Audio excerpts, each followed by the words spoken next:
अब हम odds in favour and odds in against पे कुछ और क्वेश्चन करेंगे। ये क्वेश्चन हम लोगों ने डिस्कस कर लिया।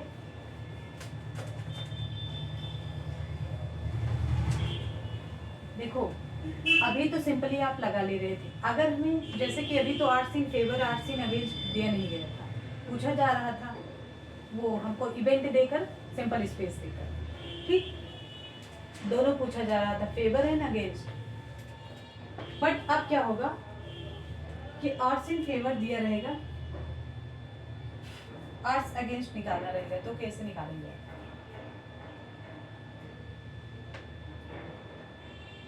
आई मीन मान लीजिए कोई क्वेश्चन है ऐसे, पहले हम फार्मूला लिखवा देते हैं कि फेवर और अगेंस्ट में दिया रहेगा तो आप कैसे निकालेंगे। आप पहले इसे लिख लीजिए। फर्स्ट क्या है,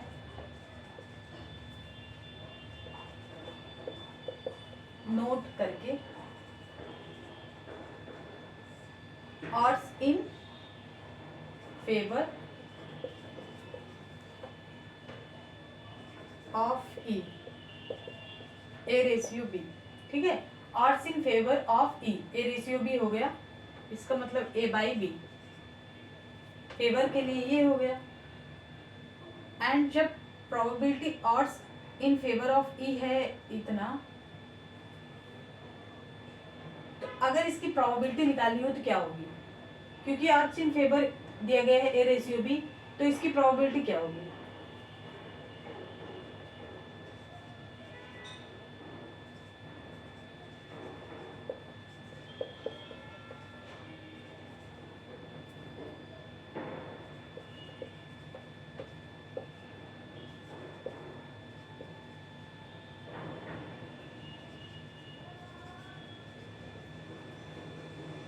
probability of odds in favour of E, ये तो odds in favour of E दिया गया है, बट प्रोबेबिलिटी क्या होगी ऑड्स इन फेवर की?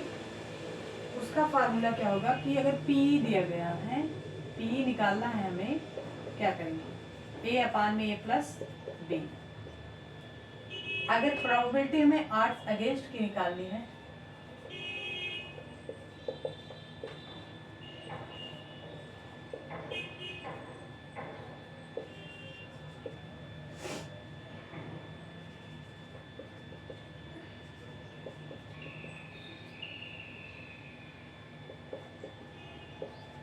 B by A plus B, ये हो जाएगा फेवर की ये प्रोबेबिलिटी एंड अगेंस्ट की ये प्रोबेबिलिटी। सेकंड, इसको ये कर लीजिए, इसको सेकंड क्या कहता है, अगर हमें दिया गया है ऑड्स इन, अभी तो फेवर दिया गया था, against of E, odds in against of E दिया गया, ए रेशियो बी या फिर बी रेशियो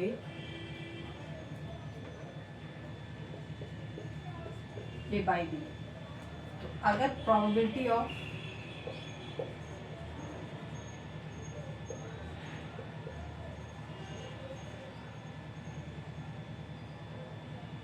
ये क्या है,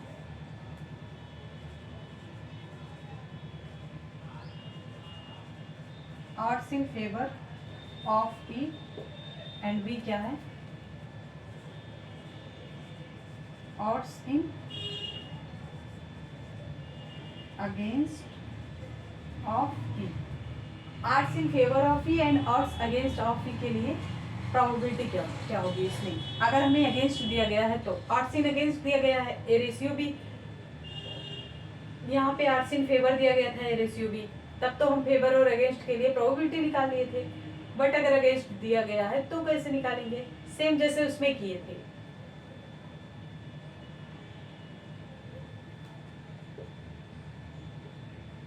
फेवर है B by A plus B and अगर अगेंस्ट है A by B plus B, A plus B.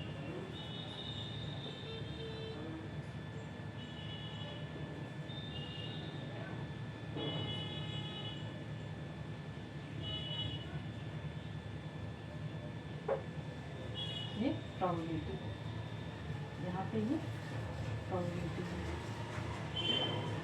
ठीक है।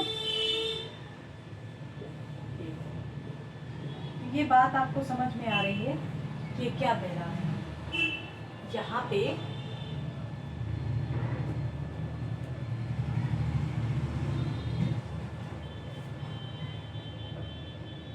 यहाँ पे जो फेवर में था यहाँ पे आके अगेंस्ट में भर रहा है, यहाँ पे जो अगेंस्ट में था यहाँ पे आके फेवर में भर रहा है। और अगर देखोगे आप तो अगेंस्ट में क्या होता है, ऊपर क्या होता है, अगेंस्ट का होता है। और प्रोबेबिलिटी निकालनी रहेगी तो अगेंस्ट का ऊपर रखोगे, और ए प्लस बी तो सब में है, ए प्लस बी सब में है। यही आपको देखना है कि अगेंस्ट का दिया गया है तो किस अगेंस्ट का दिया गया है या फिर फेवर का दिया गया है। अगर अगेंस्ट का दिया गया है तो ऊपर अगेंस्ट का होगा, इट मीन्स नीचे फेवर का होगा। फेवर जब निकालना होगा तो फेवर वाला ऊपर रख देंगे। जैसे कि अगेंस्ट का है ना ए बाई बी, तो नीचे क्या है, फेवर का है, तो नीचे वाला क्या करेंगे, फेवर में रख देंगे, अगेंस्ट वाला ऊपर है, ऊपर रख देंगे। ओके, अब इसी से रिलेटेड अगर क्वेश्चन दिया गया है तो क्या करेंगे आप।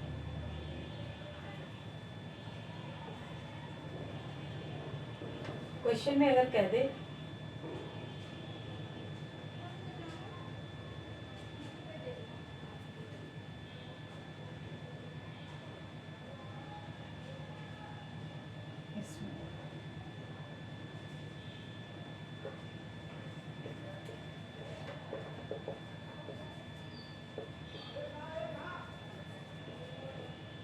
odds in favor of E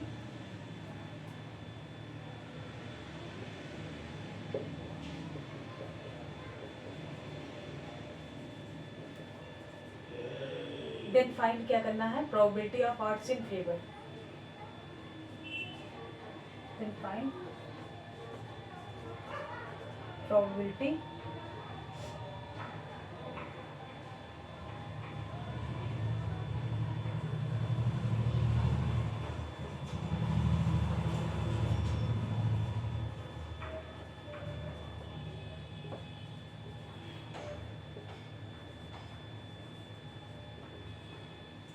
तो फेवर के लिए आप क्या करेंगे, क्योंकि हमें फेवर की प्रोबेबिलिटी आर्ट्स इन फेवर दिया गया है, तो फेवर के लिए फेवर वाला ऊपर करेंगे, ये फेवर का है।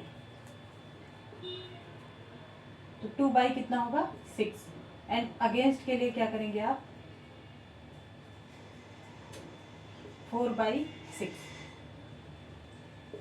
1 बाई 3, 2 बाई 3, ये हो गया।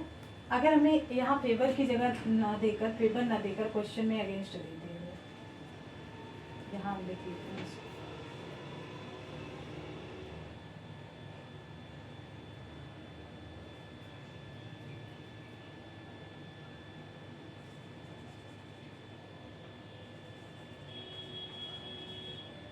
odds अगेंस्ट क्या दिया गया है 3 बाई 4। तो अगर इसका probability of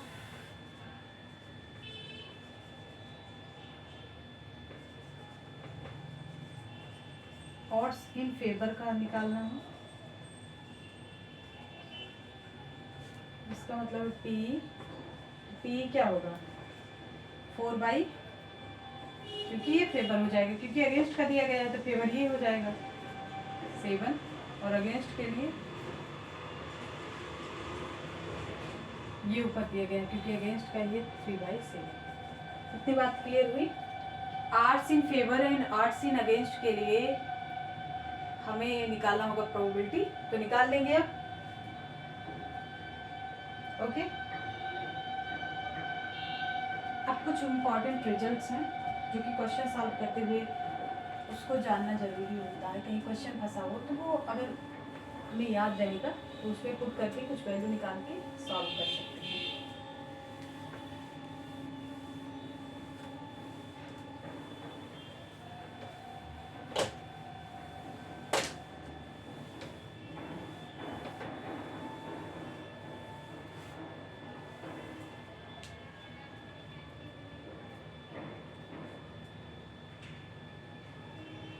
Some important results.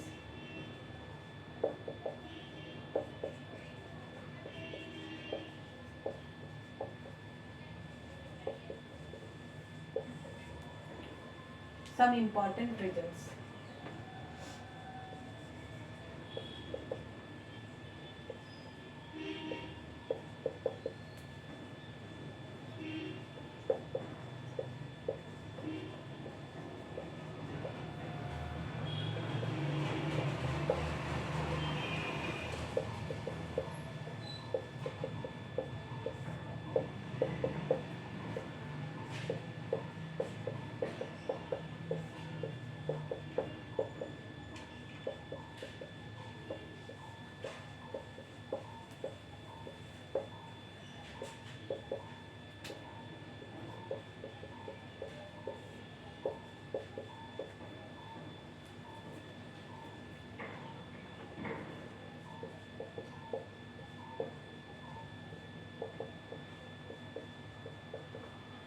समझ में आ रहा है ये?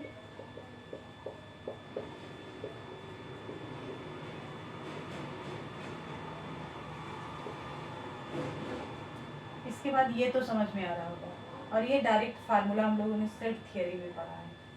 ये फार्मूला ये सभी जब वहाँ पे हम लोग लगा रहे थे क्वेश्चन, तो वहाँ पे ये सारे फार्मूले को हमने डिस्कस किया था कि ऐसा होता है इंटरसेक्शन अगर ऐसा दिया है तो E1 intersection E2 equal to E1 plus E2 plus E1 union E2। तो यहीं से ये चीज़ आया हुआ है, ठीक है। तो अगर ये ऐसा है तो इसमें NS से भाग देकर इसको किस में चेंज कर लेंगे? प्रोबेबिलिटी से। NS क्या है? Number of sample space. Sample space कितने नंबर हैं सैंपल स्पेस में? नंबर ऑफ एलिमेंट कितने हैं? तो ये एक फार्मूला याद रखिएगा, बहुत इसका यूज पड़ता है, कहीं भी क्वेश्चन फंसता है। अगर हमें जैसे कि इसका यूज कहाँ पर पड़ेगा हम बताते हैं। पहला हो गया, सेकंड आप नोट कर लीजिए।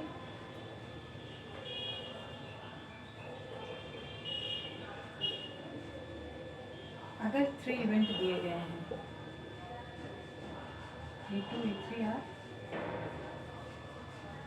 3 इवेंट्स, तो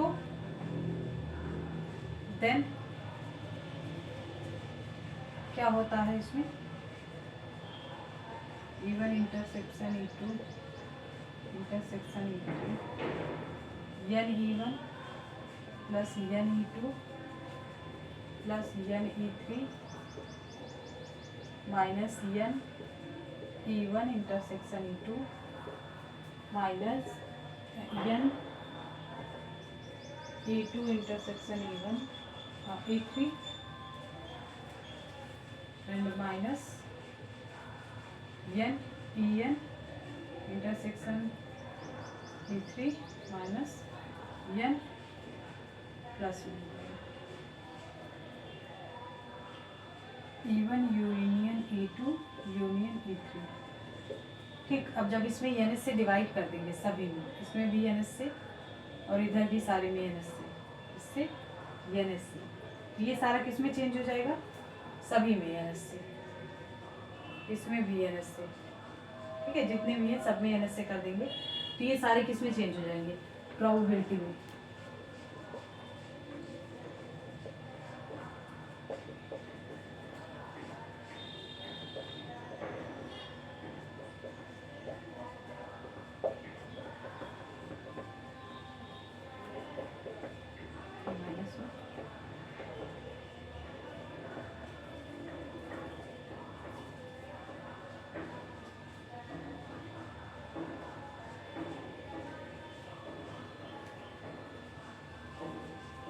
पूरा लिख के सभी वैसे ही लिखा जाएगा, बस क्या करना है? प्रोबेबिलिटी लगा देना है।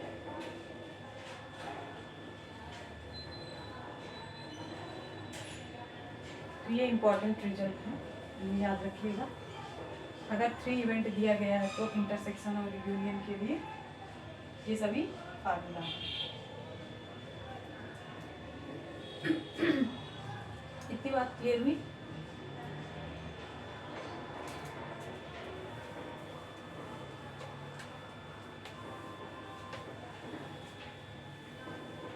अब हम पढ़ेंगे कंडीशनल प्रोबेबिलिटी। क्या पढ़ना है? Conditional probability.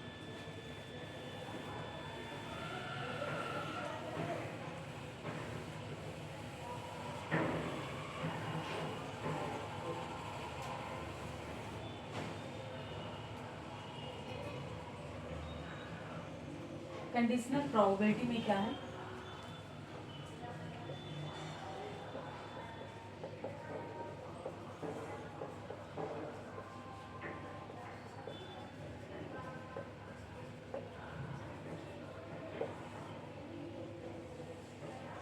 कंडीशनल प्रोबेबिलिटी में क्या पढ़ना है?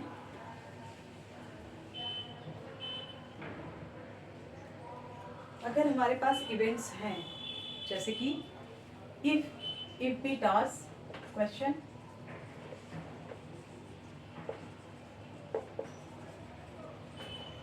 If we task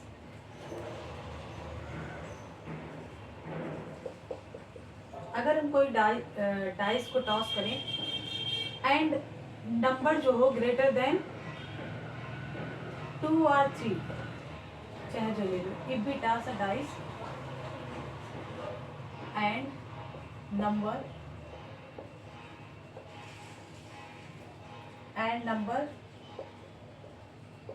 greater than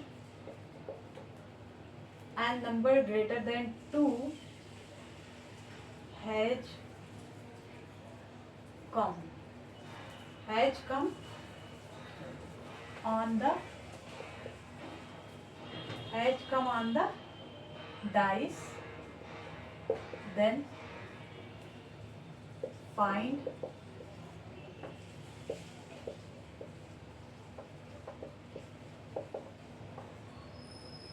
find probability that अगर 2 से अधिक नंबर आता है तब हमें क्या करना है, प्रोबेबिलिटी फाइंड करनी है किसकी, that prime number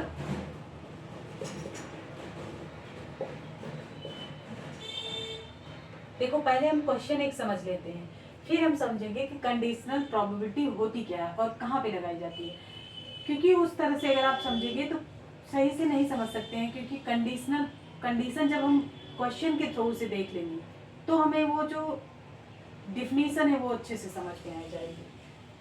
prime number will come on the dice, probability that prime number will come on the dice।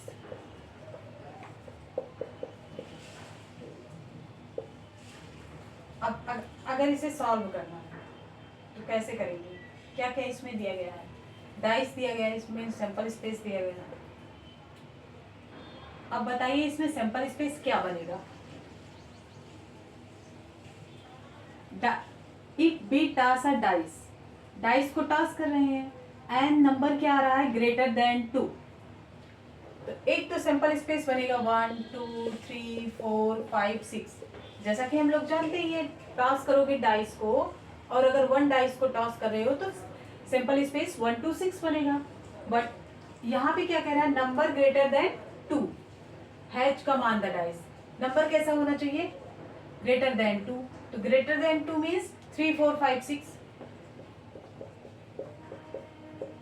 ठीक, ये हो गया। अब क्या कह रहा है, ये हो गया, लेकिन प्रोबेबिलिटी हमें प्राइम किसकी फाइंड करनी है, इसकी ग्रेटर देन 2 की नहीं फाइंड करनी है। Probability that prime number will come on the dice, probability उसकी फाइंड करनी है कि प्राइम नंबर उस पर आए, prime number will come on the dice. देखो इस पे कहाँ कहाँ क्वेश्चन, कहाँ कहाँ चीजें आपको ध्यान देनी है। टास हो रहा है डाइस, तो आप यहीं से अगर पीछे वाले सारे कॉन्सेप्ट आपको क्लियर है तो क्या करोगे, आप सिंपल स्पेस इसे मानोगे और ये जो ग्रेटर देन 2 को क्या मानोगे, आप इवेंट मानोगे और आप इवेंट और सिंपल स्पेस मान के प्रोबेबिलिटी निकालोगे। बट यहाँ पे ये चीज नहीं होगा भाई, क्योंकि देखो यहाँ पे ये टॉस तो कर रहा है, बट यहाँ पे क्या कर रहा है, इसके थ्रू हम सिंपल स्पेस डिफाइन करेंगे। ये सिंपल स्पेस बनाएगा, ये सिंपल स्पेस टॉस करके एक डाइस नहीं बनाएगा। ये सिंपल स्पेस के लिए कंडीशन दी गई, greater than 2 has come on the dice, इसका मतलब ये हो जाएगा। अब सिंपल स्पेस ये हो जाएगा, ये नहीं होगा, ये सिंपल स्पेस नहीं होगा, हो जाएगा ये किसकी वजह से, ये number greater than 2 has come on the dice. ये बात हुई। अब और क्या कह रहा है, इवेंट के लिए आप क्या करोगे, इवेंट के लिए ये दिया गया prime number will come on the dice. Event पे प्राइम नंबर कौन कौन से हैं, एक तो हमारा ये सिंपल स्पेस नहीं है, अभी से हटाते हैं, ये तो हमारा सिंपल स्पेस है ही नहीं भाई। अब प्राइम नंबर के लिए क्या कह रहा है, prime number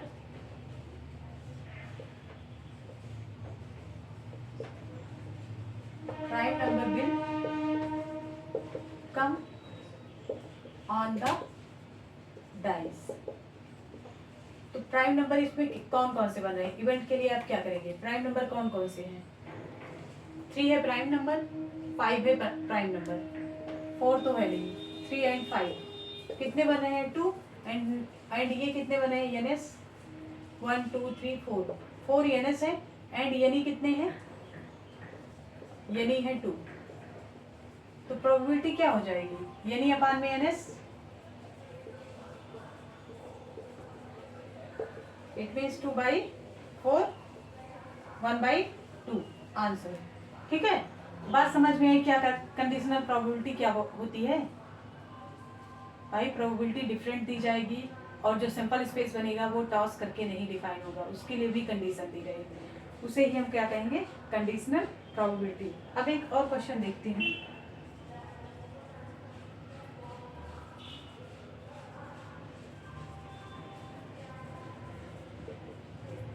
if we toss a dice and number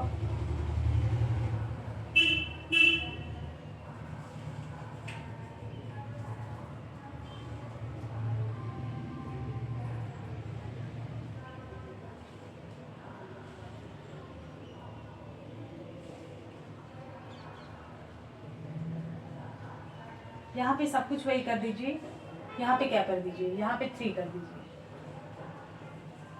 question वही रखिए 3 कर दीजिए तो क्या होगा मान लीजिए मैं क्वेश्चन नहीं लिखती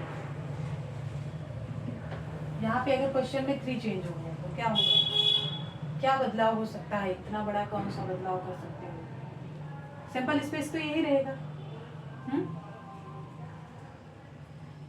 ग्रेटर देन 3 की बात कर रहा है तो सिंपल स्पेस तो चेंज होगा 3 नहीं होगा ग्रेटर देन 3 नहीं होगा तो यहाँ पे कितने एलिमेंट हो जाएंगे 3 और यहाँ इवेंट में क्या होगा यहाँ पे 3 नहीं होगा क्योंकि सिंपल स्पेस में ही 3 नहीं है तो यहाँ पे कैसे 3 हो जाएगा ये नहीं हो जाएगा 1 तो यहाँ पे क्या होगा 1/3।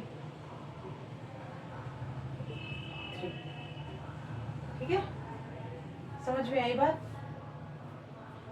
इसमें वही चेंज कर दिए पूरा रिजल्ट बदल गया। ठीक है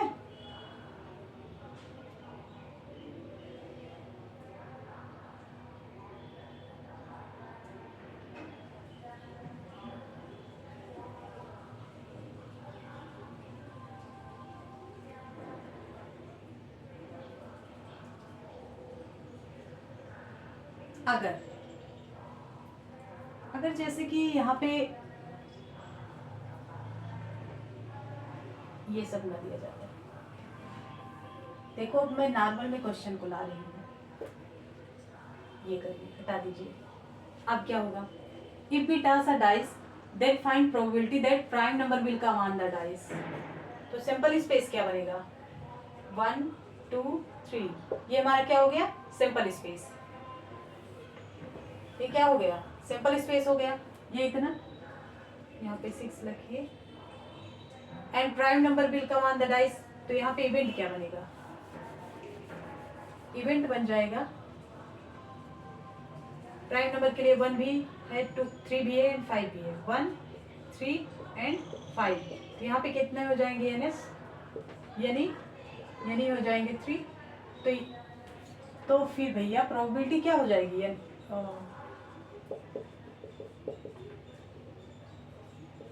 यानी अपान में एनएस 3/6 1/2 देखो वहां पे भी 1/2 आया था यहाँ पे भी 1/2 आ गया। अब आप लोग तुक्का बिड़ा के कह सकते हैं कि दोनों सेम ही हैं बट भैया ऐसा नहीं है उसको अगर कॉन्सेप्ट के थ्रू अभी मान लीजिए इसमें आंसर मिल गया नहीं मिलता तो तब तो गलत हो जाता ना पूरा क्वेश्चन आपका गलत हो जाएगा। तो कंडीशन इसमें दी जाएगी यहाँ पे सिंपल स्पेस बनाने के लिए कंडीशन दी जाएगी लेकिन अगर विदाउट कंडीशन आप सॉल्व कर रहे हैं तो आंसर वही आ रहा है। तो ऐसा नहीं है कि हम कंडीशन नहीं समझेंगे तब भी हम आंसर ला देंगे ऐसा नहीं होगा। अब हम लोग एक्चुअल डिफिनीशन पे चलते हैं कि एक्चुअल डिफिनीशन क्या कहती है इसकी। अब कंडीशनल प्रोबेबिलिटी समझ गए कि इसमें सिंपल स्पेस क्या रहता है जो हम टॉस करके कॉइन को या डाइस को निकालते हैं ऐसा नहीं होता हमारा दूसरी कंडीशन दी गई रहती है उसके अकॉर्डिंग हम सिंपल स्पेस को लिखेंगे।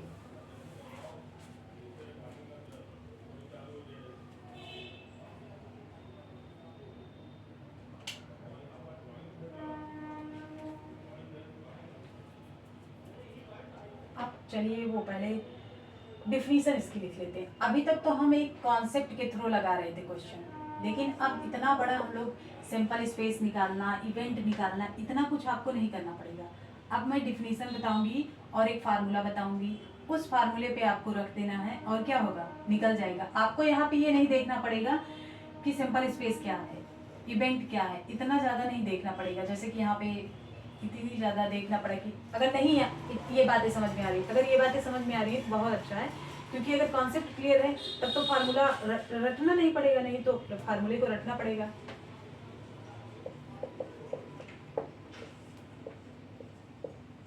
सबसे जरूरी होता है कॉन्सेप्ट क्लियर होना, क्योंकि हम एग्जाम टाइम में हमेशा मैक्सिमम टाइम भूल जाते हैं फार्मूले को, इतना प्रेशर रहता है कि फार्मूला तो भूल ही जाएगा।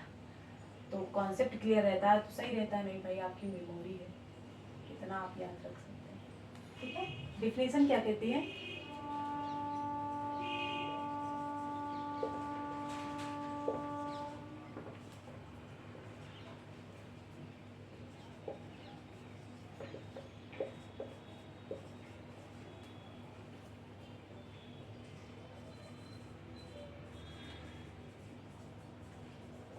Yes, be a simple space of random experiment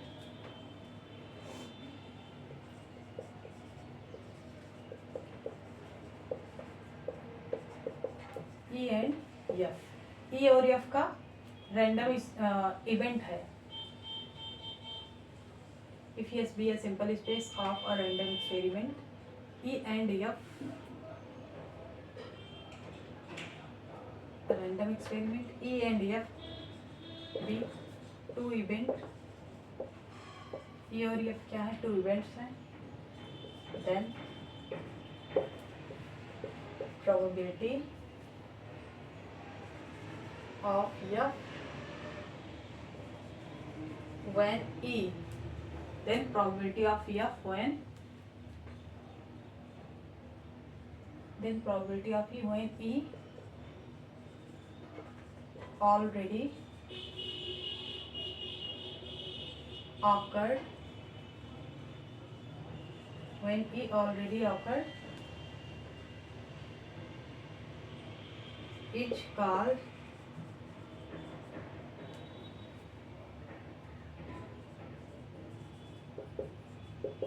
conditional probability of F and, और E ऑलरेडी आकर है तो F को क्या कहेंगे? Conditional probability and denoted by, इसको डिनोट कैसे करेंगे? P of E by F।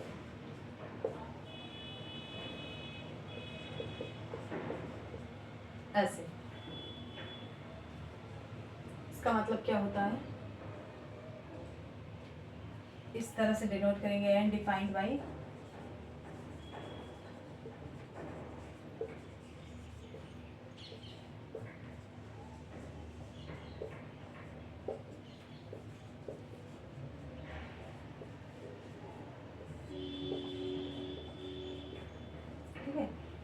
इन दोनों का पहले एक इंटरसेक्शन लेंगे और जो नीचे है उसका ये प्रोबेबिलिटी ऑफ F। ठीक है, इसको पढ़ेंगे क्या? ये क्या कहता है? घटना E जो है घटित हो गई है, ये वाली E घट चुकी है, तो फिर इस F की प्रोबेबिलिटी, घटना E घटित हो गई है तो F की प्रोबेबिलिटी, इसको घटित करा के इसकी प्रोबेबिलिटी पूछ रहे हैं ऐसे। तो डिफिनीशन में सिंपल स्पेस को लिया गया है रैंडम एक्सपेरिमेंट से, EF दो इवेंट लिए गए हैं, तब प्रोबेबिलिटी ऑफ F क्या होगा? जब E already occurred, E already आ चुका है तो F की प्रोबेबिलिटी क्या होगी? ऑलरेडी ऑकर्ड मतलब ऑलरेडी आ चुका है E, तो F की कंडीशनल प्रोबेबिलिटी क्या होगी? PE by F equal to PE intersection F upon में P। तो अगर क्वेश्चन दिया जाएगा इसको कैसे सॉल्व करें।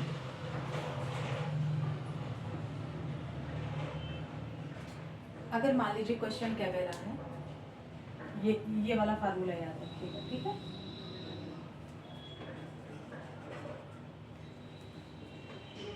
सिंपल स्पेस क्या है, 1 2 3 4 5 6, ये कोई सिंपल स्पेस है, इवेंट कोई ले लीजिए, 4 5 6, E2 कोई इवेंट लीजिए, 2 3 5। अगर प्रोबेबिलिटी ऑफ E2 अपान में E1 निकालना है तो क्या करेंगे आप?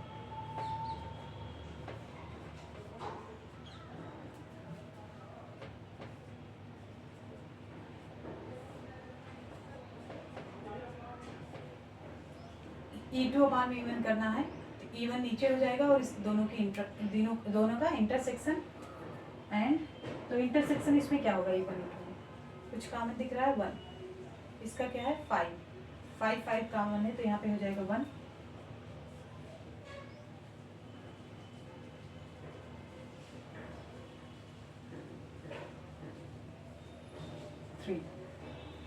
और E की प्रोबेबिलिटी क्या है, E की प्रोबेबिलिटी 1 2 3, इसमें 3 इवेंट है, ये इसका आंसर हो जाएगा, ठीक है। इतनी बात क्लियर हुई। अब अगर ऐसे कोई और क्वेश्चन दे दिया जाए,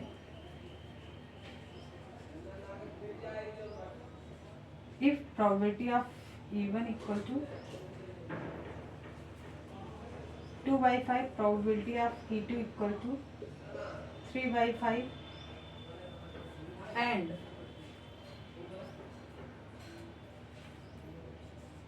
probability of E1 union E2 equal to 4/5, then find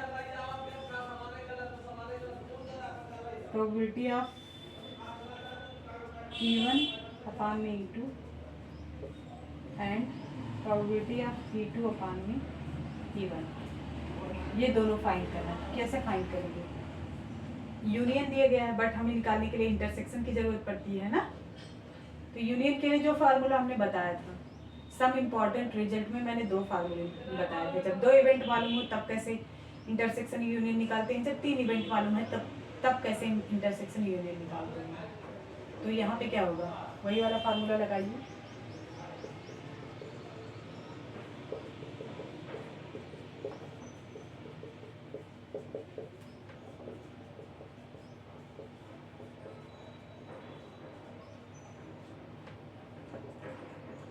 P1 कितना दिया गया है 2/5, P2 3/5 और ये यूनियन 4/5,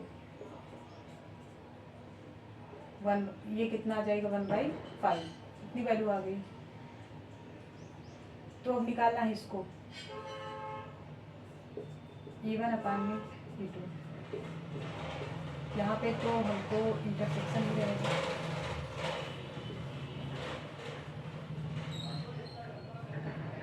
वैल्यू लिख दीजिए 1/5 एंड E2 की वैल्यू क्या है 3/5, 1/3 हो जाएगा। ऐसे इसको निकालिए,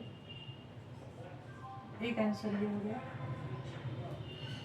और यहाँ पे जब इसको निकालना है E2 अपान में E1,